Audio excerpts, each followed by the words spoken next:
And if you don't, you will say, I didn't get there. Tiger Woods, he's still confident he will catch Jack Nicklaus's 18 majors, but he's been stuck on 14 major championships since winning the U.S. Open in 2008. Woods hasn't played in a tournament in more than 14 months after having 2 back procedures, and he pulled out of last week's Safeway Open after saying his game was vulnerable and not where it needs to be. Stephen A., will Tiger ever win another major? No, I think it's over. I don't believe it, but I want to emphasize that I will never be more happy to be wrong than if Tiger Woods comes back and he wins a major. I want him to win 5. I want him to surpass Jack Nicklaus' record of 18 all time. I don't even think he'll get to 15. I think it's over for him. I think he's psychologically warped. I think he's physically damaged. And I just think that age, attrition, both mentally and physically have kicked in, and that he'll never be what he was. You could still win a major by never being what you were if others plummeted. But the Rory McIlroys of the year, of the day, and others, I don't see that happening. The Jason Days of the world and others, Phil Mickelson, even though the age-old veteran, I don't see all of them collapsing and Tiger Woods being able to take advantage of it. I just think that he's psychologically warped. I don't think it's just as much about the physical as everybody wants to make it out to be. Certainly training to be a Navy SEALs and, being in peak physical condition and working himself to death physically may have factored into the equation. That's why he's got the back surgeries, had the knee issues, and beyond. We get all of that. Do I think he can physically overcome stuff? Yes. I think emotionally, mentally, the psychological damage he did to himself by allowing himself to be exposed as the phony he came across as being is something he'll never recover from.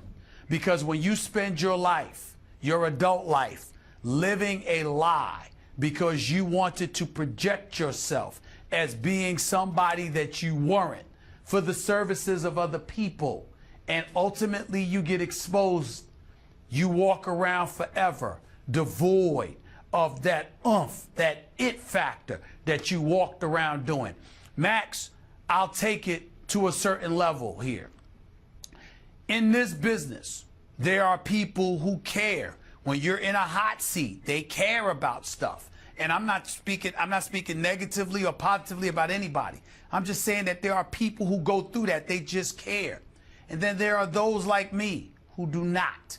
When I aspired to be a general sports columnist, to opine and editorialize and give my opinion, I literally was raised in this business, watching the Sam Donaldsons of the world, to the Ted Koppels of the world, and the list goes on, and then the Brian Gumpels and the Howard Cosell's of the world, and people like that.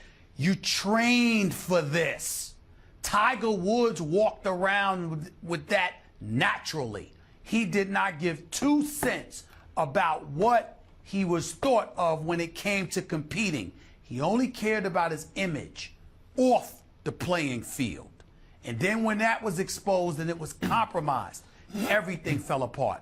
I don't think he recovers from that. First, I just don't. He's not going to tie or break Nicklaus's record of 18. And by the way, at some point it has to be said that back when he was in his prime, or people thought maybe not even in his prime yet, there was the assumption, I think, by the majority that he was going to be the greatest who ever lived. But more conservative observers of golf, who know a lot more about golf than me, were saying, pump the brakes a little bit. And people like me, oh, come on, Tiger's going to be the best ever. And it turns out that they were right, that he will not catch Nicklaus. Nicklaus is, in fact, the greatest golfer of all time, and Tiger will go down in history as the 2nd greatest golfer so far of all time. I think that needs to be said. But will he win? And by the way, here's an irony of the situation Tiger Woods finds himself in. He's going to be a victim of the Tiger Woods effect, because today, although golf is the least athletic sport, if you consider it a sport and not a game, it is sporting, certainly. Of all the kind of sports that people pay attention to, golf requires the least athleticism. But because of Tiger Woods, and the way he popularized the game and how famously he was in such great shape for a golfer.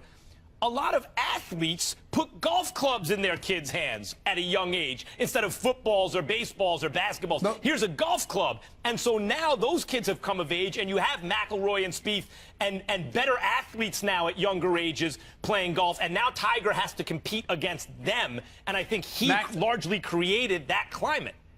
I have a question for you. Yep. I need you to answer this for me. Jordan, Spieth and McIlroy and those boys, I get that point. But here's what I want you to answer for me. I believe Tiger Woods is image conscious. I think that when you want mass appeal, particularly in this country and globally, a vast majority of American citizens are white. There are folks everywhere, obviously, who are white.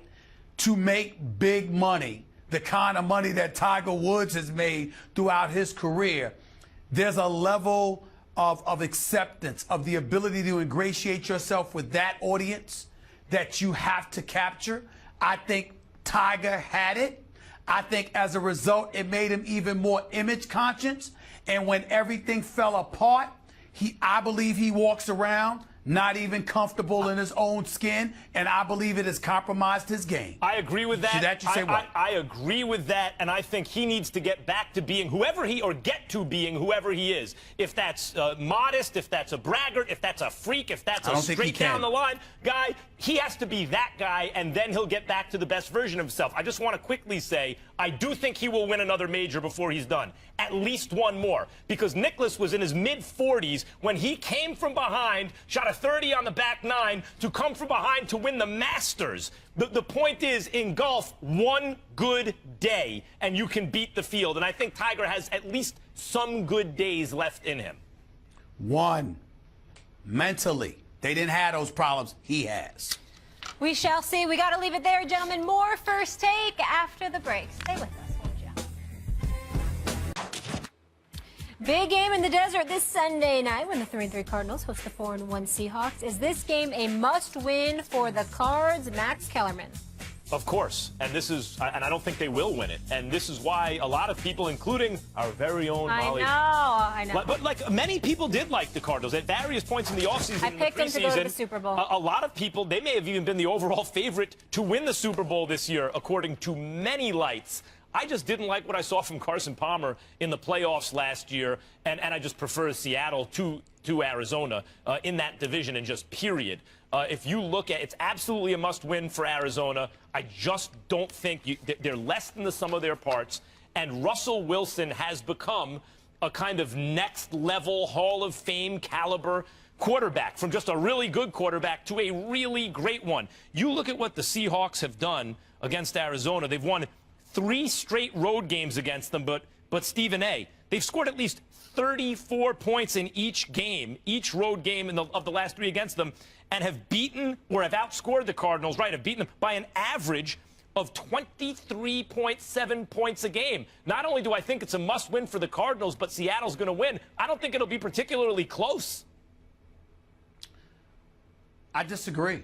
I'm going to pick Arizona to win this game. I do find it to be a must-win situation for them. At the beginning of the season, I thought these teams would split in their 2 meetings just like they split last year. Carson Palmer played lights out in a win, played very anemic in a loss. Both teams start out strong and they, against one another, and that's why they won their respective games that they won against each other last year. I think this is one of those situations. I'm watching the Tyrann Mathieu matchup against Jimmy Graham, because Jimmy Graham seems to finally be living up to expectation. I think the Cardinals' defense is good enough to apply some pressure. There's always the Patrick Peterson factor against going up against Richard Sherman. Richard Sherman against Fitzgerald is going to be good, but Michael Floyd has to step up and get some things done. I just think Johnson at the running back spot can do some things, because I think he's a playmaker out of the backfield as a dual threat. We talked about Le'Veon Bell, but he may be second in terms of being a dual threat out of the backfield. Of course, everything comes down to Carson Palmer, and neither one of us have a lot of confidence in Carson Carson Palmer in the grand scheme of things at the end of the day. But from a regular season perspective, do I believe he's more than capable of stepping up in a regular season game, particularly one so pivotal where if you lose this game, Seattle's going to have a full 2-game lead ahead of you in the win column? I think that Carson Palmer is more than capable of stepping up. I think Derek Johnson is capable of helping. I think Bruce Arians could be innovative enough on the offensive side of the ball. And I think defensively, they have the capability to neutralize Seattle offensively. I'm going to pick the Arizona Cardinals to win a tight game here. David Johnson. David Johnson. Everyone was predicting he was going to have this breakout season, and then early on and then he is a beast. I mean, the guy is a monster, no doubt about it. But as I've been saying, Seattle is actually the New England of the NFC. They are different from everybody else in that division. Pete Carroll's and Russell Wilson's Seattle Seahawks are the Patriots of the NFC. Every single year, they're going to be in the playoff mix. They're going to get to the divisional round. Like, at least they're going to advance in the playoffs. And these are the kind of games where I think they separate themselves, where it is the Cardinals' year, it's not the Cardinals' year. Maybe they'll win 8 or 9 or 10 games. Maybe they won't. But you know who's going to be good every year and rack up these kind of wins every year and be in the mix for the Super Bowl every year out of the NFC? The Seahawks, and I like them tonight. We ain't talking about Sunday night. We ain't talking about every year. We're talking about this Sunday. Yeah, I think that's this why Sunday, they win these Arizona games. It's going to be the game of the week. Primetime, baby. Can't wait. Coming up, we asked you guys to weigh in on Twitter. Should the Cowboys trade Mr. Romo? We'll reveal those results after the break and see more of your take clips. My highlight of the show. Back in a few. You know what it is. It's the First Take Your Take viewer contest, and you could win a chance to debate Stephen A. and Max right here on national television in my home state of lovely Connecticut. All you have to do is go to firsttakeyourtake.com, then upload a 1-minute video with your best original sports debate. Keep it clean, no music, team logos, trademarks, copyrighted material. 2 winners will be selected by our show staff. Come to ESPN headquarters in school, Max and Stephen A., and I can't wait for all of it. Here's a few of our latest submissions. What happened against Miami? 1-4 team beats the Pittsburgh Steelers, a team that has the best wide receiver, lost to a 1-4 team?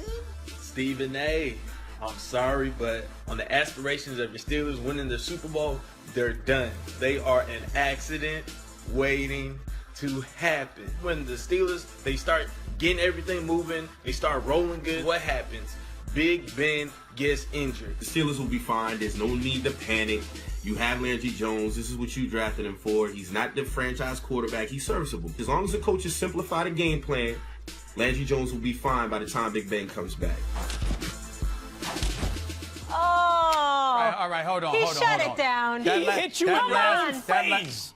Hold on. That last brother right there, what the hell he think he doing trying to look like Odell Beckham Jr.? All right, the hairdo, that ain't working. That ain't working. That ain't working. No one Number was paying one. attention to that. They all heard the Steelers are an accident waiting to happen. I'm not worried about that. Number 2, where are the ladies? I saw no ladies in any of those videos from the day. Where are the ladies? Ladies, we want to hear from you. Way to gloss over the Steelers thing. Real quick. Ladies been sending in some good